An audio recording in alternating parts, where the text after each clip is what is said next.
படத்தையே காட்டலன்னோடனே என்ன பண்ணலான்னு பார்த்துருக்காரு. சரி மார்க்கெட் பண்ணணுன்றதுக்காக, சரி யார் யார் கான்ட்ரோவர்சியா பேட்டி குடுப்பாங்க. யூடியூப்ல யாரு, சோசியல் மீடியால யார் பிரபலங்கும்போது, சின்மயி பத்தி யாரோ சொல்லியிருக்காங்க. சரி இழுத்து விடுங்க சின்மயிய.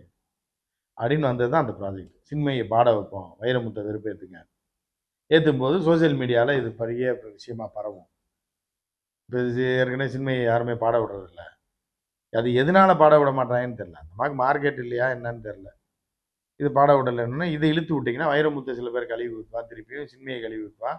படத்துக்கு ஒரு பப்ளிசிட்டி கிடைக்கும்ன்றதுக்காக, சின்மய கூப்பிட்டு படத்துல பாட வைக்காம, ஏன்னா ஸ்டேஜ்ல பாட வைக்க வேண்டிய அவசியம் என்ன? அப்படின்ட்டு ஒரு கேள்வி வந்துச்சு. ஆனா ஆக மொத்தத்துல இது என்ன படம்னு கேட்பாங்கல்ல. ம். அப்ப தக் லைஃப். அண்ட் இத வச்சு படத்துக்கு ஒரு பப்ளிசிட்டி. இது தெரிஞ்சு போட்ட பிளான் தான் சொல்றீங்க அப்போ. தெரியாம எதுக்கும்மா? அது பாட்டுக்கு இருக்க சின்மய கூப்பிட்டு நீங்க போடுறீங்க. எத்தனையோ பாடகிகள் இருக்கும்போது அப்படின்னு கேட்பாங்கல்ல. அவங்க ஹிந்தி, தெலுங்கு பாட்டுனால தி ஊர்ல இல்ல.